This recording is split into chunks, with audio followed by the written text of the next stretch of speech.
Bom dia, amados irmãos, que a graça e a paz do nosso Senhor Jesus estejam com todos.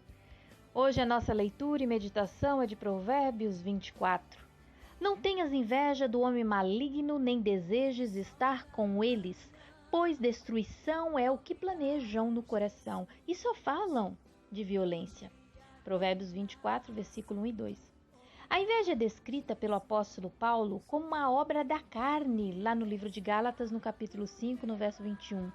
O apóstolo Paulo, ele também chama os crentes de Coríntios, em 1 Coríntios 3, versículo 3, de crentes carnais, porque havia entre eles ciúmes, contendas e inveja. A inveja é um grande inimigo da nossa alma porque nos rouba a paz. Inveja é o desejo de ser igual ou melhor do que as outras pessoas, seja em realizações, excelência ou posses. A inveja tem poder de torturar quem se apropria dela, é uma doença da alma. Salomão, em Provérbios 24, no versículo 1, na parte A, ele diz: não tem inveja do homem maligno. Muitas vezes olhamos para o ímpio e vemos o seu caminho prosperar. Vemos ele com uma casa nova, com um carro novo, bem empregado. Isso nos leva muitas vezes a cobiçar, a invejar a sua condição. O salmista Asaf, ele lutava contra a inveja, porque observava as riquezas dos ímpios e a pobreza dos justos. Ficava indignado com essa injustiça social aparente. E isso era tão forte nele que chegava ali a abalar a fé.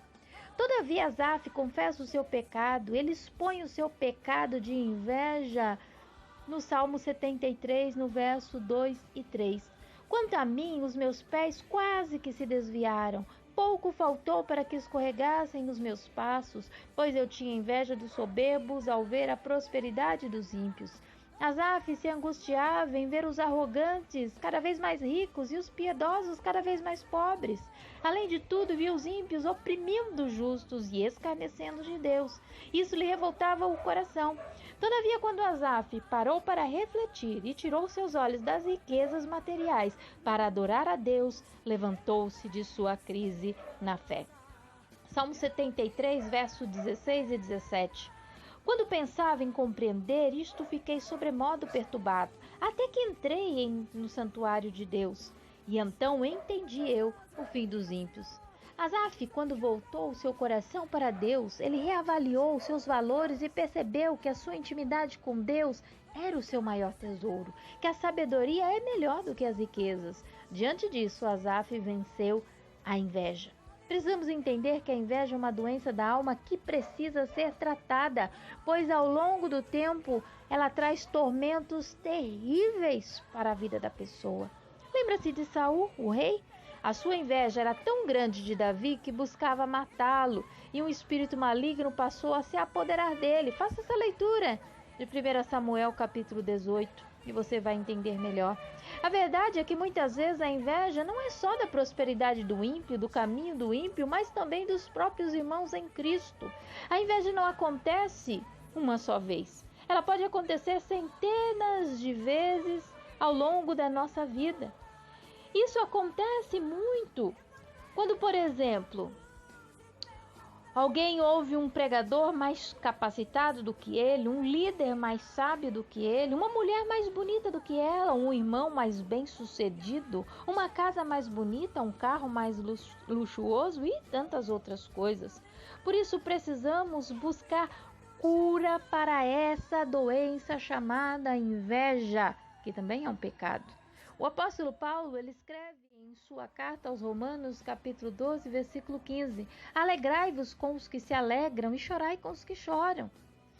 Precisamos aprender a nos alegrar com os que se alegram. Quando não nos alegramos, isso é sinal de inveja, e a inveja é um sinal de imaturidade. Porém, apreciar outras pessoas mais capacitadas do que nós, mais bem-sucedidas, mais prósperas é um sinal de maturidade cristã. A cura só se dará quando fizermos como Asaf, quando confessarmos o nosso pecado, a nossa inveja diante de Deus, pois o Senhor, ele é poderoso para limpar o nosso coração. Quando tiramos os nossos olhos das coisas dessa terra e fixamos os nossos olhos em Deus, nas verdadeiras riquezas celestiais, somos curados dessa doença.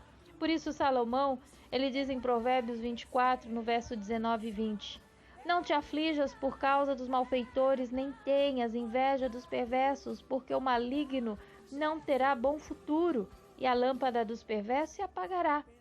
Busque a sabedoria e com ela a sua vida será edificada. Provérbios 24, versículo 3 diz: com a sabedoria edifica-se a casa, e com a inteligência ela se firma. Portanto, contente-se com o que Deus lhe deu. Seja grato por cada um dos seus benefícios, por sua bondade, misericórdia e salvação. Para pensar, a inveja já tomou posse do teu coração alguma vez? Você já foi curado ou ainda continua cobiçando aquilo que pertence ao seu irmão ou ao ímpio? Você se alegra com a bênção do outro ou se entristece? Isso pode ser um sinal de que a inveja está sussurrando nos seus ouvidos. Fale com Deus sobre isso. Quero te convidar nesta manhã a agradecer ao nosso Deus por tudo quanto Ele tem feito por você. Grandes coisas o Senhor tem feito por nós. E a todos nós que pertencemos à Igreja Batista Adoração e Vida, temos ainda mais um motivo para agradecermos, para celebrarmos a este Deus fiel. Hoje estamos completando 19 anos de existência. E eu sou grata a este Deus maravilhoso pela igreja a qual eu pertenço, pela vida do nosso pastor Almir Marcos Mauruto, por toda a sua família. Sou grata por cada líder que tem dado do seu tempo, que tem colocado os seus dons e talentos a serviço do reino de Deus, por cada um que tem contribuído fielmente com os dízimos e com as ofertas, por você, por cada um que pertence ao corpo de Cristo. Obrigada, Senhor, por estes 19 anos de bênçãos. Obrigada pela sua contínua presença em nosso meio. Obrigado porque até aqui o Senhor tem nos ajudado. Que o Senhor nos abençoe e até amanhã, se Deus.